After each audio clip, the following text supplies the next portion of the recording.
오늘 110편부터 시편 110편부터 하나님의 말씀 배우도록 하겠습니다. 박스는 3절, 4절, 5절이 되겠습니다. 3절, 4절, 5절. 주의 권능의 날에 주의 백성이 거룩한 옷을 입고 즐거이 헌신하니 새벽 이슬 같은 주의 청년들이 주께 나오는도다.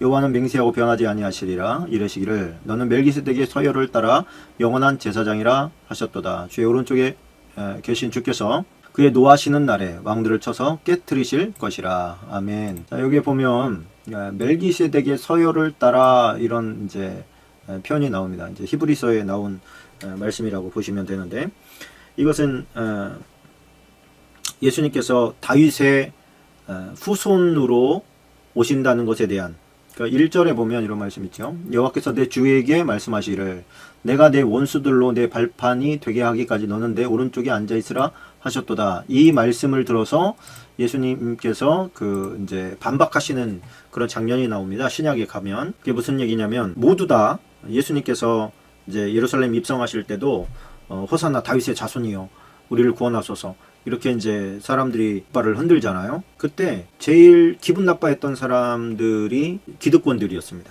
대제사장, 또 이 바리새인, 사두개인, 서기관 이런 사람들이죠. 백성의 관원들이라고 하는 사람들. 근데 예수님께서 다윗의 후손이 족보상으로는 후손이지만 실제적으로는 다윗의 후손이 아니라고 하는 것을 어필하시면서 이제 가져온 말씀, 구약의 말씀이 바로 이 말씀입니다. 그래서 예수님께서 이렇게 잠깐 갔다 옵시다. 우리 한번 마태복음. 자, 너희는 그리스도에 대해서 어떻게 생각하냐? 누구의 자손이냐? 대답하되 다윗의 자손입니다.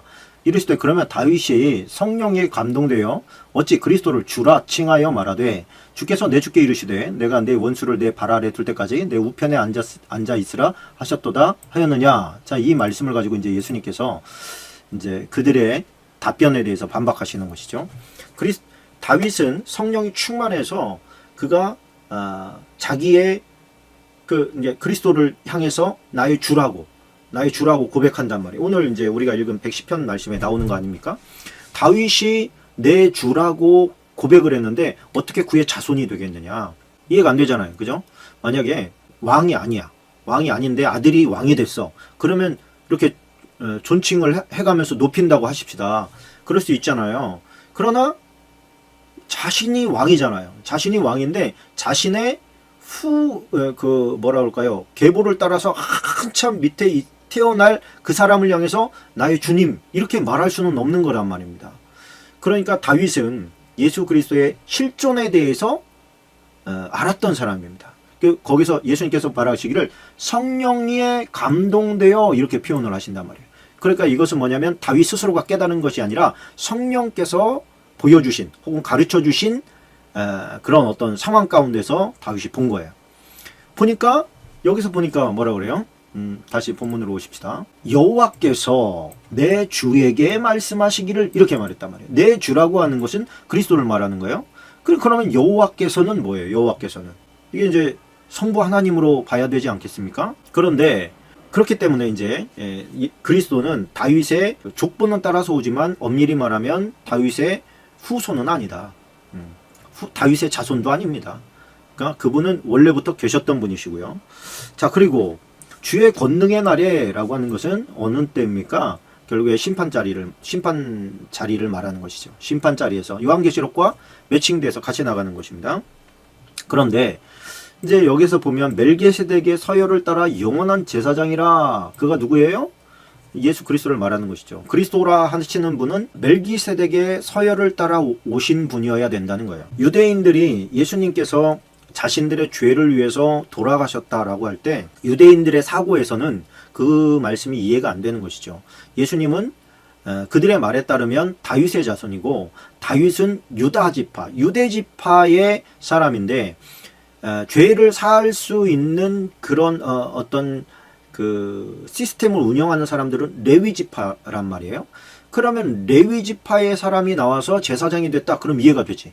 그런데 예수님께서는 유다 지파라고 하면서 제사장이라고 말한단 말이에요. 자기 스스로가 제사장이 되었고 또 어린 양이 되어서 우리의 모든 어떤 대속의 의미를 다 포함하고 자신을 죽임으로 말미암아 속죄를 이루십니다. 그런데 제사장이 아닌데 어떻게 속죄를 이루어요? 이렇게 이제 제사장들이 반박을 한 거예요. 그때 예수님께서 예수님의 제자들이 이제 답변을 한 거죠. 예수님은 멜기세덱의 반차를 따라서 제사장이다. 이렇게 이야기한 거예요. 여기도 잠깐 갔다 와야 될 것 같아요. 히브리서 7장 20절입니다. 자, 예수께서 제사장이 되신 것은 맹세 없이 된 것이 아니다. 그들은 맹세 없이 제사장이 되었으되 오직 예수는 자기에게 말씀하신 이로 말미암아 맹세로 되신 것이라. 주께서 맹세하시고 뉘우치지 아니하시리니 내가 영원히 제사장이라 하셨도다. 자, 이와 같이 예수는 더 좋은 언약의 보증이 되셨느니라. 자, 그리고 조금 밑으로 내려가 봅시다. 원래 제사장은 자기 죄를 먼저 용서받고 그 다음에 백성의 죄를 위해서 제사를 드리는 것이 관례입니다. 자기 죄를 용서받지 못한 사람이 어떻게 남의 죄를 용서할 수가 있겠습니까? 자, 그런데 자, 7장 17절로 가봅시다. 7장 17절은 좀 미리 박스를 쳐놓는 게 좋을 것 같습니다. 모세 이야기가 나옵니다. 모세가 제사장들을 처음에 제사장 시스템을 만들었지. 하나님의 어떤 계시를 받아가지고 제사장 시스템을 만들어요. 그러나 모세가 제사장 시스템을 만들기 이전에도 제사장이 있었습니다. 그 사람이 누구냐면 멜기세덱이에요. 멜기세덱. 그러면 왜 이런 논리가 부서지는 거예요? 그 제사장이 말하는 논리죠. 죄 용서받기 위해서는 제사장이 필요하다. 제사장은 레위 지파의 사람들이 맡는다.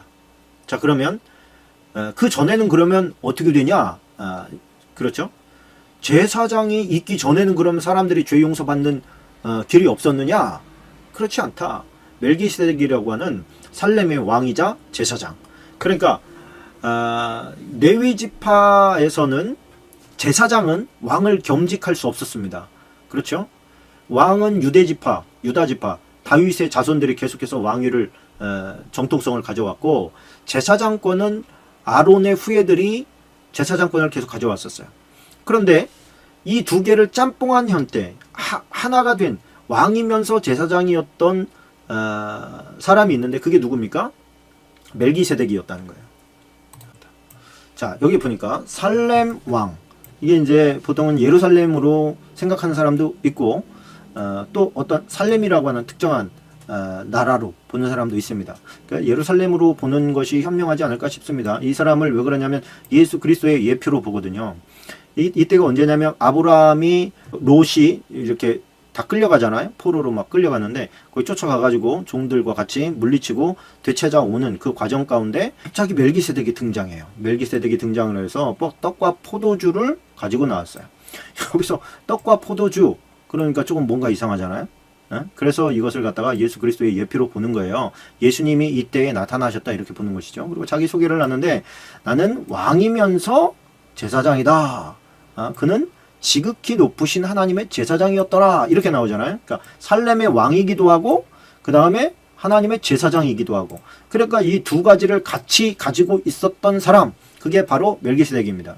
이 멜기세덱이 아브라함 때에 있었던 멜기세덱이라고 하면 아브라함은 이삭을 낳고 이삭은 야곱을 낳고 그렇죠. 아브라함은 이삭을 낳고 이삭은 야곱을 낳고 야곱은 12아들을 낳잖아요. 그 12아들 가운데 한 사람이 레위고 한 사람은 유다란 말이에요. 그렇다면 이 아브라함 때에 있었던 하나님의 제사장, 그러면 이미 레위가 태어났다고 해서 그때 딱 된 것도 아니고 그 애굽에서 400년의 시간을 보내고 난 다음에 그 다음에 출애굽해가지고 세워진 게 그게 제사장 시스템이란 말이에요. 그러면은 적어도 한 500년 전에 이미 제사장 제도가 있었는데 이것을 갖다가 이 계보를 따라서 예수 그리스도께서 제사장과 왕권을 가진 거다 이렇게 이제 설명을 하는 거예요.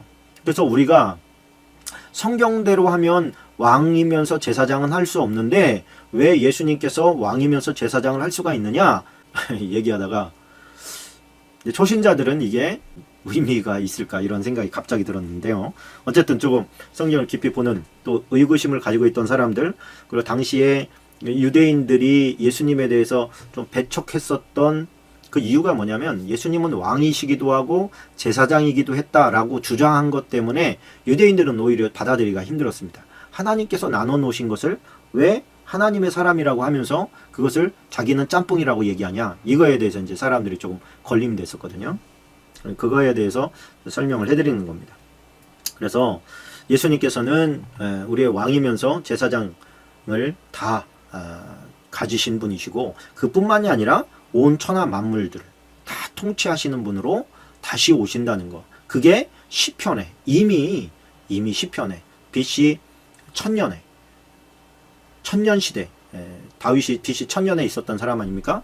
이때 이미 지금 곧 오실 이 예수님에 대한 묘사까지 다 끝내는 거예요. 적어도 3000년 전에. 조금 시간을 좀 지체했습니다. 좀 스피디하게 나가도록 하겠습니다. 111편을 가봅시다. 시편 111편. 시편 111편. 자, 시편 111편 5절 한 절만 박스 치겠습니다. 5절. 자, 111편 5절. 여호와께서 자기를 경외하는 자들에게 양식을 주시며 그의 언약을 영원히 기억하시리로다. 아멘. 박스를 딱 쳐놓으시기를 바랍니다. 이거는 이제 이 111편 자체가 감사절에 찬송하는 시입니다. 감사절에 찬송하는 시를 기록한 거예요.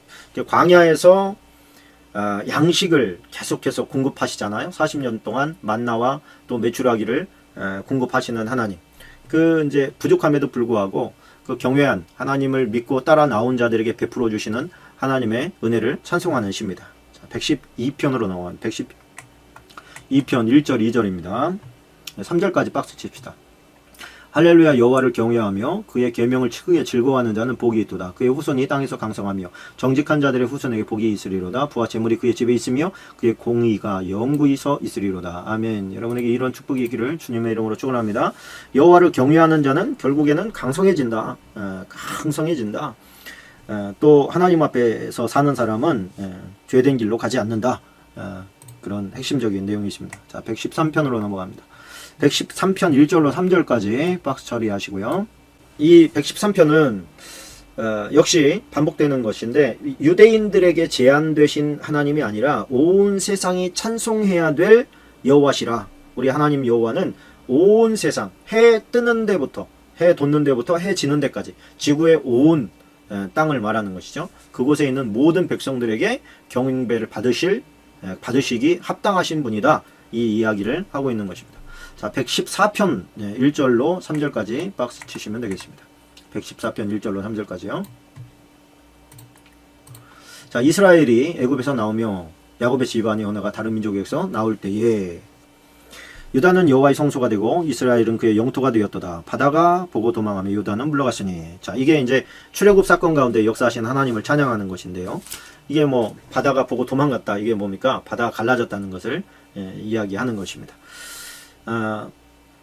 또 유다에게 그 갈렙에게 이제 분배되었던 그 땅 가운데 그곳에서 하나님의 성소가 세워지고 뭐 그런 것들 기록하고 있습니다. 근데 출애굽 사건을 기반으로 한 1절 나온 애굽에서 나올 때 그때 역사하신 하나님에 대해서 찬양을 하는 거고요.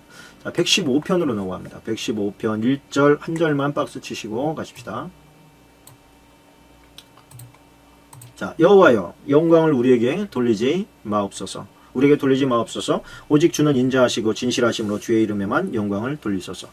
자, 이게 우리는 다 영광 받고 싶어 하는데 이 시편 기자는 그 영광을 우리에게 돌리지 말라고 표현을 하고 있습니다. 왜요? 영광은 하나님께서 받으셔야 되기 때문입니다. 영광을 인간이 가로채서는 안 되겠지요. 그래서 인간이 가로채서는 안 되는 하나님의 영광에 대해서 기록하고 있고요.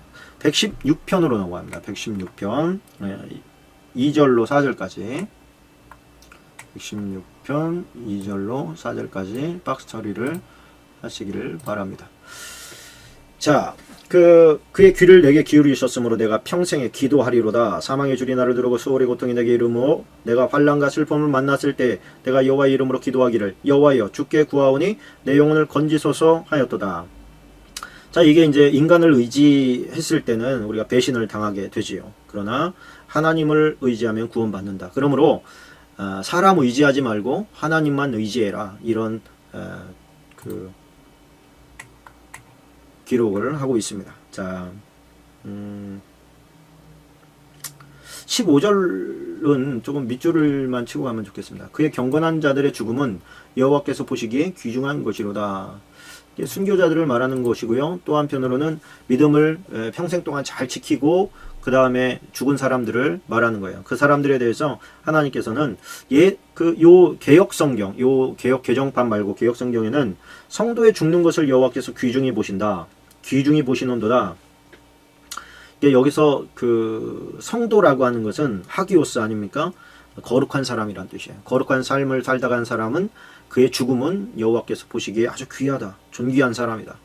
자, 117편은 두 절이죠. 두 절 다 박스 처리를 하시면 되겠습니다. 자, 너희 모든 나라들아 여호와를 찬양하며 너희 모든 백성들아 그를 찬송할지어다. 우리에게 향하신 여호와의 인자하심이 크시고 여호와의 진실하심이 영원하미로다. 할렐루야. 자, 모든 나라들에게 베푼 하나님의 은혜, 그 하나님의 은혜가 있으니 모든 나라는 찬양하라. 그래서 세상 사람들은 이 땅에 존재하고 있는 많은 것들이 다 누가 하나님께서 주신 거라는 것을 잘 모르지요. 그래서 감사를 잘 모르는데 아는 사람들은 감사를 당연히 해야 되겠죠. 자, 118편으로 넘어갑니다. 118편 5절로 7절까지 박스입니다. 5절로 7절까지. 내가 고통 중에 내가 고통 중에 여호와께 부르짖었더니 여호와께서 응답하시고 나를 넓은 곳에 세우셨도다. 여호와는 내 편이시라 내가 두려워하지 아니하리니 사람이 내게 어찌할까? 여호와께서 내 편이 되사 나를 돕는 자들 중에 계시니 그러므로 나를 미워하는 자들에게 보응하시는 것을 내가 보리로다. 자, 이것이 이제 다윗의 시인데 다윗에게 얼마나 많은 고통들이 있었습니까? 이 많은 고통들을 지난 후에 이제 돌아보면서 감사한 다윗의 시가 118편입니다. 자, 119편 9절로 11절까지입니다. 119편 9절로 11절까지. 자, 청년이 무엇으로 그 행실을 깨끗하게 하리까? 주의 말씀만 지킬 따름이니이다. 내가 전심으로 주를 찾아 싸우니 주의 계명에서 떠나지 말게 하소서. 내가 주께 범죄하지 아니하려 하여 주의 말씀을 내 마음에 두었나이다. 그 인간에게 주신 이제 하나님의 교훈이라고 볼 수가 있는데요. 영혼을 지키는, 그러니까 생명, 참된 생명을 지키는 비결이 뭐냐? 하나님의 말씀이다. 그런 것인데, 특별히 이제 청년의 때를 이제 이야기하고 있습니다. 이 청년의 때가 왜 중요하느냐? 청년의 때는 그 즐기면서 살고자 하는 욕구, 또 성적인 욕구, 이런 것들이 가장 강할 때입니다. 그러다 보니까 행실이 단정하지 못하고 또 하나님께서 보실 때에 그 은혜를 베풀 만한 삶을 사는 청년들이 참 드물게 되지요. 그래서 새벽이슬 같은 주의 청년들이 하나님 앞에 나오는 그 모습이 왜 그렇게 귀하냐? 청년의 때만큼 범죄하기 쉬운 때가 없기 때문에 그렇습니다. 범죄를 즐겨요. 범죄를 범죄로 안 여깁니다. 그러다 보니까 그 힘 넘치고 에너지 넘치고 그런 젊음의 때를 하나님 앞에 드리는 그 모습 자체가 하나님께서 보실 때 너무 귀하고 아름다운 것이죠.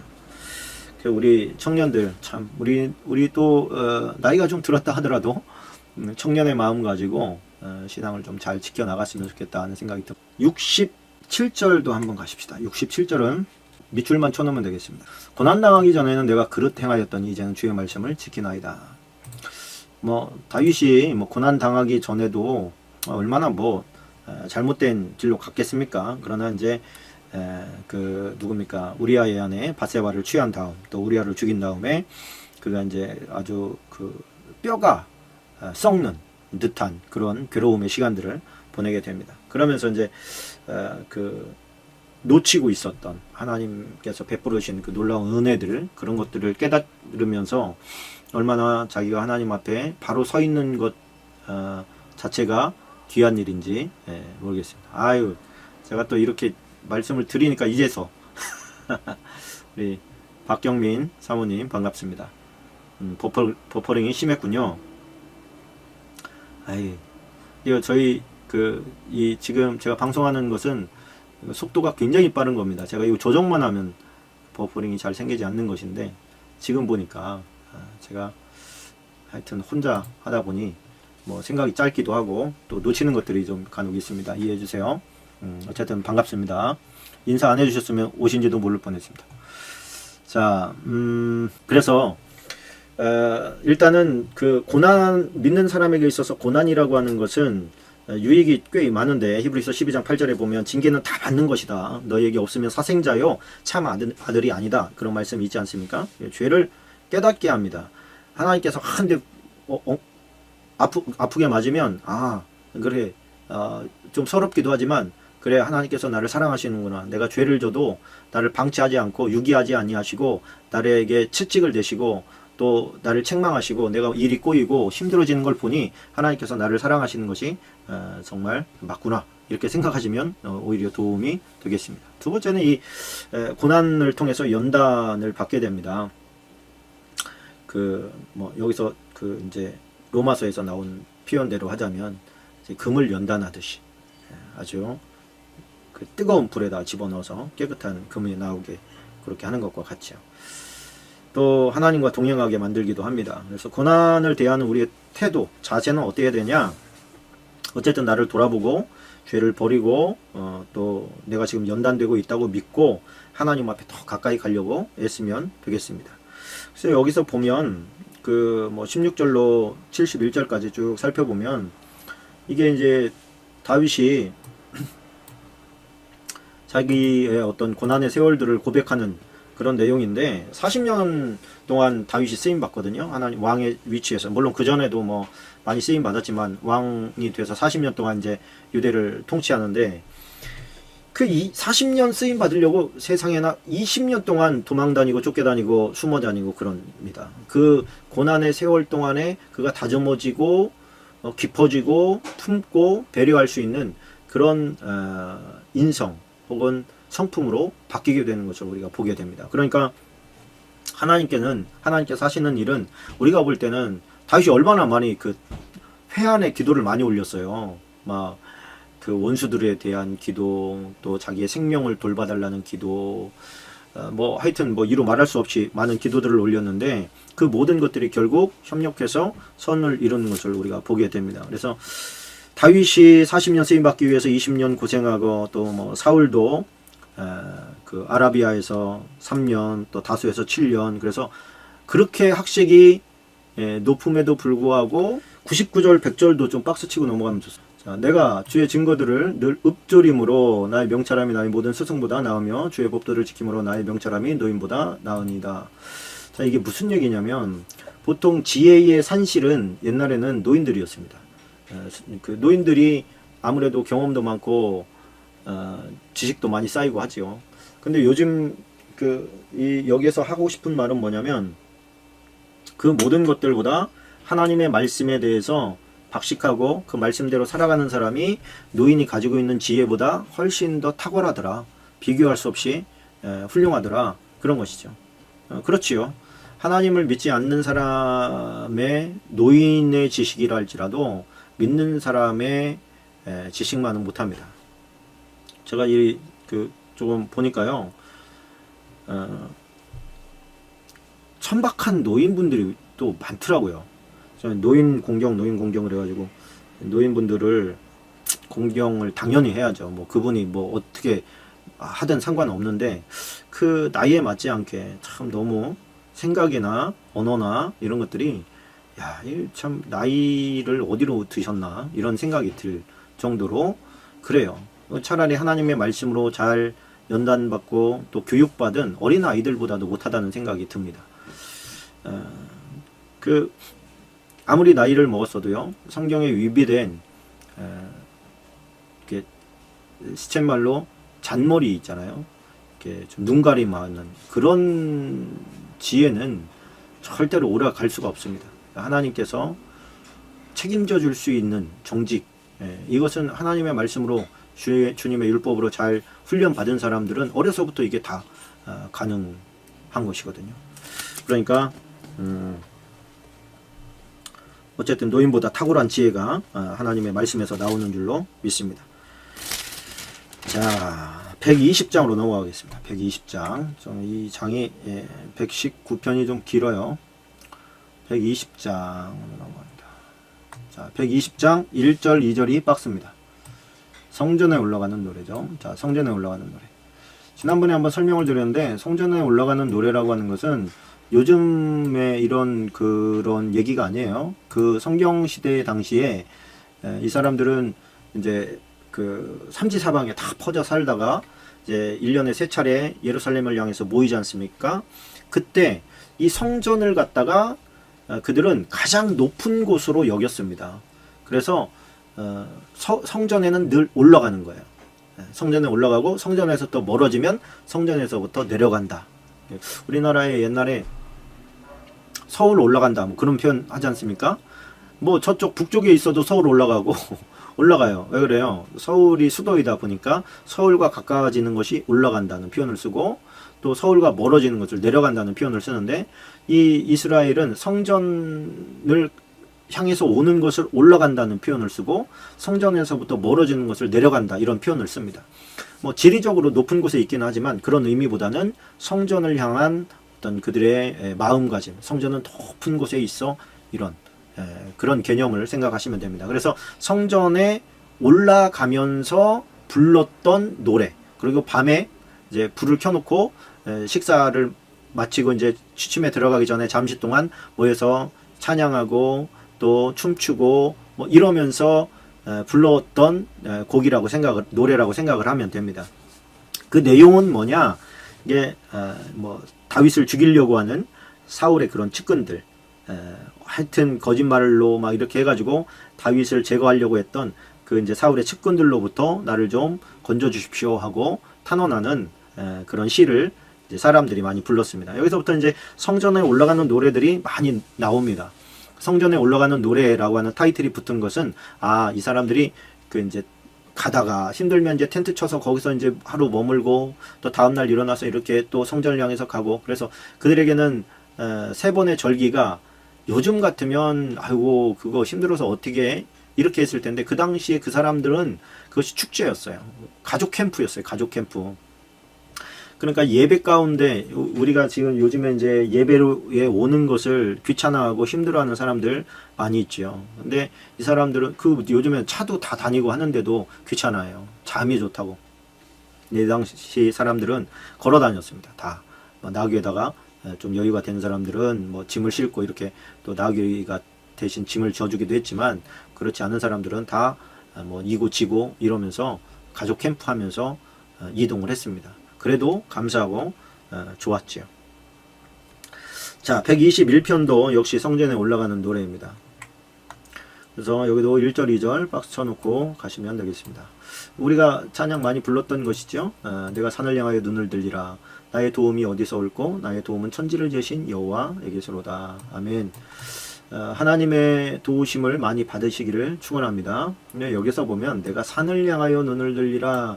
이 산이라고 하는 곳, 하나님께서는 산에서 많이 나타나셨거든요. 특별히 시내산에서 많이 나타났죠. 그러다 보니까 오해가 생겼는데 하나님은 산에 계셔, 이런 오해가 생겼어요. 그래서 우리가 이제 그 가나안 신들 중에 엘이라고 불렀던 그 엘 신이 바로 이제 산에서 살던 신이에요. 그러다 보니까 원래는 여호와 혹은 야훼 이렇게 불러야 되는데 뒤에 엘자가 따라다니는 것들이 있어요. 이것은 이제 어떻게 보면 가나안의 우리나라가 가장 크고 높은 신이 하늘님 아니었습니까? 하늘님. 이게 캐톨릭에서는 하느님 이렇게 번역하고 우리 이제 그 그리스도교에서는 하나님 이렇게 번역하지요. 그러나 그 하나님이라고 하는 개념은 우리 옛 조상들에게는 신 중에서 가장 높은 신, 그런 뜻이었어요. 그러니까 이 가나안의 신들 가운데서 가장 높은 신이 엘 신이었어요. 그래서 이제 뭐 그 엘자가 붙어 들어가는 뭐가 있을까요? 엘로힘, 뭐 엘샤다이, 전능하신 하나님, 뭐 그런 것들이 많이 있죠.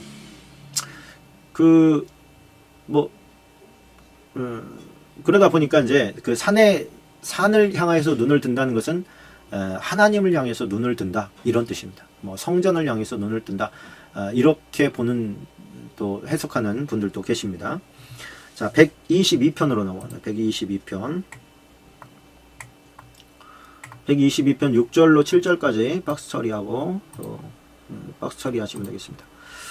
자, 이제 성전에 가서 드리는 노래, 이거는 성전에 올라가는 노래이긴 한데 또 성전에서 부르는 노래이기도 했습니다. 그래서 예루살렘을 위해서 평안을 구하면서 또 예루살렘의 평안을, 또 예루살렘 자체를 사랑하는, 여기서 이제 예루살렘이라고 하는 것은 성전을 품고 있는 도시, 그런 뜻으로 우리가 해석을 하면 되겠습니다. 성전을 품고 있는 도시에 평안이 있으라, 또 형통함이 있을지어다, 이렇게 이제 축복하는 자에게 하나님께서 또 그를 축복해달라, 이런 이제 성전에 가서 드리는 기도라고 보면 되겠습니다. 자, 123편입니다. 123편은 4절 다 그냥 밑줄을 치시면 되겠습니다. 이제 이것도 역시 이제 성전에 올라가는 노래인데, 핍박과 고통 속에서 이제 주님을 찾는 기도문이라고 볼 수가 있습니다. 그들이 성전에 가서 또 가는 동안에 그들에게는 그저 단순히 어떤 여행 개념도 있지만, 여행 개념보다는 마음의 소원을 가지고 가는 경우가 많았습니다. 그러니까 뭐 예를 들어서 한나가 성전을 그냥 가는 게 아니고 마음의 소원을 품고 가지요. 나에게 이번에 가서 하나님께서 나에게 아기를 줬으면 좋겠다, 이런 이제 소원을 가지고 가서 하나님 앞에 기도하지요. 이제 그런 마음의 소원들을 가지고 기도하러 이제 성전으로 가는데, 뭐 한 가지만 있겠습니까? 뭐 어려움을 당한 사람도 있고, 아픈 사람도 있고, 뭐 또 관계가 얽히고 설친 사람도 있고, 생명에 위협받는 사람도 있고, 이런 모든 사람들, 이런 사람들이 그런 어떤 환난과 핍박과 이런 고통 가운데서 주님을 향해서 나아갈 때 주님께서 은혜 베풀어 주시기를 원합니다. 그렇게 이제 기도하는 시라고 보시면 되겠습니다. 자, 124편은 8절만 박스 처리라고 가시면 되겠습니다. 우리의 도움은 천지를 지으신 여호와의 이름에 있는 줄로 믿습니다. 중복되기 때문에 넘어가겠습니다. 그 다음에 125장 1절입니다. 여호와를 의지하는 자는 시온산이 흔들리지 아니하고 영원히 있음 같도다. 할렐루야. 자, 이게 이제 하나님을 믿는 자의 마음속에는 변덕이 없다, 그런 뜻입니다. 여호와를 섬기는데 어떤 때는 이 신에게 갔다 저 신에게 갔다가 뭐 마음이 이랬다 저랬다 하지 않고, 여호와를 섬기는 사람은, 진짜 섬기는 사람은 묵지근하게 간다는 얘기예요. 묵지근하게 이랬다 저랬다 하지 않습니다. 시온산이 흔들리지 아니한 같이 하나님을 섬기는 마음이 묵지근하시기를 축원합니다. 126편입니다. 126편 1절로 2절까지 박스 처리하시면 되겠습니다. 자, 성전에 올라가는 노래입니다. 역시 이 성전에 올라가는 노래는 뭐였냐면, 포로에서 자유민으로 돌아올 때의 감격에 겨워서 불렀던 노래들이 있습니다. 그 노래를 이제 전통적으로 계속해서 이어서 오는 것이죠. 근데 여기서 보면 이제 4절에 재미난 표현이 나옵니다. 여호와여 우리의 포로를 남방 시내들 같이 돌려보내소서. 여기서 이제 남방 시내들 같이 이 표현이 나오는데, 이거는 이제 우리가 조금 이해하기 어려운데, 무슨 내용이냐면, 남방 시내라고 하는 것은, 그러니까 평상시에는 이게 그냥 맨 땅이에요. 맨 땅인데 비가 오면 갑자기 강물이 되는, 갑자기 강으로 바뀌어버려. 그런 시내를 남방 시내라고 합니다. 그런데 남방 시내 같지라고 하는 것은 급작스럽게 포로에서 돌아오게 해주십시오. 한꺼번에 우락 하고 돌아오게 해주십시오 라고 하는 그런 기도문이라고 보시면 됩니다. 자, 127편으로 가십시다. 127편. 또 뭐 5절 6절도 밑줄 치고 가시면 좋을 것 같아요. 눈물을 흘리며 씨를 뿌린 자는 기쁨으로 거둔다. 울며 씨를 뿌리러 나가는 자는 반드시 기쁨으로 곡식단을 가지고 돌아온다. 자, 여기서 특징이 뭐예요? 씨를 뿌린다는 거예요. 씨를 뿌린다. 씨를 뿌린다는 말은 무슨 얘기냐면, 수고를 계속한다, 그런 뜻입니다.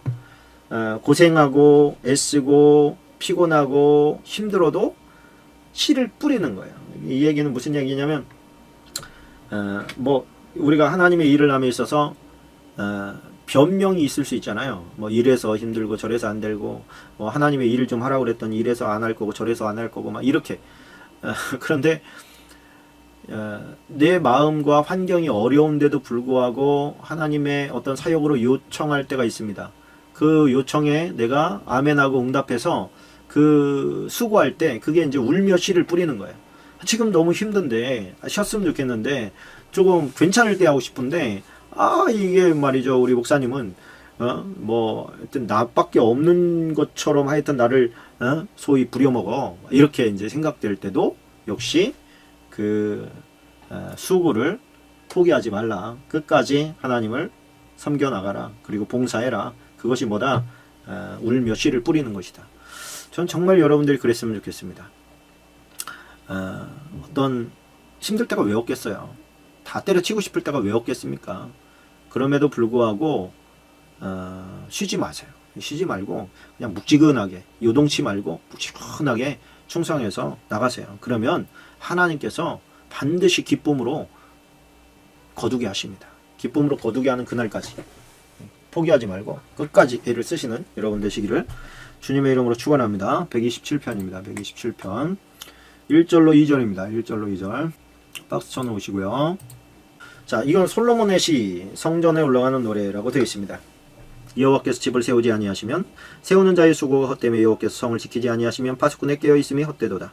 너희가 일찍이 일어나고 늦게 누우며 수고의 떡을 먹음이 헛되도다. 그러므로 여호와께서 그의 사랑하는 자에게는 잠을 주시는도다. 자, 이게 아무리 많은 일을 한다고 할지라도 하나님이 지켜주시지 않으면 소용없는데 하나님과 적이 되면 어떻게 하려고 하냐? 뭐 그런 것이죠.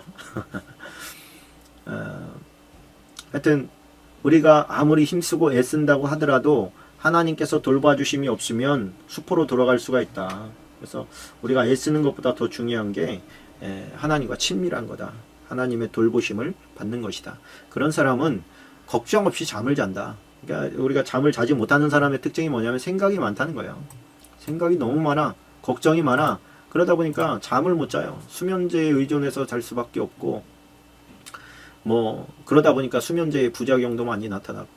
근데 하나님께 사랑하시는 사람은 하나님의 사랑을 받고 있다고 느껴야 편안히 잘 수 있는 것이죠. 하나님께서 잠을 주신다 그러니까 막 억지로 수면제 먹고 취하듯이 그렇게 재운다는 게 아니라 그 마음에 근심 걱정이 없다. 있어도 하나님께서 해결해 주실 것을 믿기 때문에 마음의 평안을 누린다. 그런 것입니다. 저는 잘 안 되던데요? 그런 분이 있으면 하나님께서 평안을 주실 때까지 기도를 해보세요. 아직 문제는 해결되지 않았어도 평안은 먼저 올 수 있습니다. 우리가 기도하고 평안이 올 때까지 1시간이든 2시간이든 3시간이든 기도하게 되면 평안이 문제 해결보다 먼저 와요. 혹은 문제 해결은 안 되고 그냥 환경은 그대로인데 마음의 평안함이 와요. 잠이 와요. 단잠을 잘 수가 있게 됩니다. 자, 128편을 가져봅시다. 이게 하나님을 섬기는 가정, 성전에 올라간 노래, 여호와를 경외하며 그의 길을 걷는 자마다 복이 있도다. 내가 내 손이 수고한 대로 먹을 것이라. 자, 3절까지 박스 처리하시면 되겠습니다. 자, 여기에 보니까 내가 내 손이 수고한 대로 먹을 것이라. 내가 복되고 형통하리라. 이게 네가 수고한 것이 뭡니까? 이게 헛고생하지 않고 꼭 그 결과물을 내게 될 것이다. 내 집 안방에 있는 내 아내는 결실한 포도나무 같으며 내 식탁에 둘러앉은 자식들은 어린 감람나무 같으리로다. 그러니까 참 하나님을 믿는 하나님 안에서 행복한 가정의 모습을 우리에게 보여줍니다. 어린 감람나무, 이건 뭐예요? 기대에 찬 시선으로 볼 수 있는 자식, 또 결실한 포도나무 아내, 이것은 참 마음을 흡족하게 해주는 아내를 또 말을 해주지요. 온 가정의 구성원들이 여호와를 섬길 때에 그것들이 가능해집니다. 그러니까 뭐 둘 중에 한 사람만 되면 50% 정도 가능해지는 것이죠. 근데 참 하나님을 믿는 사람을 만나서 제대로 가정을 아름답게 하나님이 원하는 대로 이끌어 간다는 것은 그 마음에 굉장히 큰 행복을 갖게 됩니다. 다른 것 부럽지가 않은 거죠. 돈이 없어도 이겨낼 만하고, 또 근심 걱정이 왔을 때 부부가 서로 협력해서 서로를 지탱시켜 주면서 또 앞으로 나아갈 수 있게 되는 것입니다. 자, 129편입니다. 2절로 4절까지 박스 처리하시면 되겠습니다. 2절로 4절. 그들이 내가 어릴 때부터 여러 번 나를 괴롭혔으나 나를 이기지 못하였도다. 바깥는 자들의 등을 갈아 그 고랑을 길게 지었도다. 여호와께서는 의로우사 악인들의 줄을 끊으셨도다. 이것도 역시 이제 성전에 올라가는 노래인데, 이게 포로 때에 이제 이게 내 등을 갈아 고랑을 길게 지었도다. 이 얘기는 뭐냐면 이제 그 채찍에 맞아가지고 뒤가 쩍쩍 갈라지는 그 모습을 형상한 거거든요. 이거는 이제 노예 때, 포로 때에 그 포로 이제 그 밭을 갈도록 하는 그 이제 관리 감독자들이 아주 그 냉혹하게 그들을 짐승대하듯이 소에게 채찍을 치듯이 그렇게 사람에게 그 이스라엘 백성들에게 그렇게 후려쳤다는 얘기예요. 그러나 하나님께서 그들의 줄을 끊어버리시고 그들을 다시 이스라엘로 회복시키셨다. 그렇게 이제 노래하는 것이고요. 자, 130편 6절 가봅시다. 130편 6절 박스입니다. 파수꾼의 아침을 기다림보다 내 영혼이 주를 더 기다리나니 참으로 파수꾼의 아침을 기다림보다 더하도다. 자, 이것은 이 비유죠. 내가 여호와를 얼마나 기다리는지, 얼마나 사모하는지에 대한 비유법을 이야기하는 것입니다. 그러나 이게 파수꾼이라고 하는 게 아침을 기다려야 되는 거잖아요. 밤새 보초를 서야 되는 사람이고요. 어쨌든 유대인들 사회에서는 이제 특별히 이제 성전 수비대 사람들은 자부심이 굉장히 강한데, 겨울이라든지 어떤 이런 상황이 좋지 않을 때는 아침이 얼마나 기다려지겠습니까? 졸거나 눕거나 하는 것은 생각도 못 하거든요. 그냥 아침이 오기만 기다리는 거예요. 언제 동이 트나 이것만 간절히 기다리는 거예요. 그런 마음으로 여호와를 사모하는 거예요. 자, 오늘 많이 나간 것 같습니다. 1시간 정도 했는데요. 목요일날 정도 되면 시편을 끝낼 수 있을 것 같습니다. 30편까지 했고요. 목요일날 131편부터 나가도록 하겠습니다.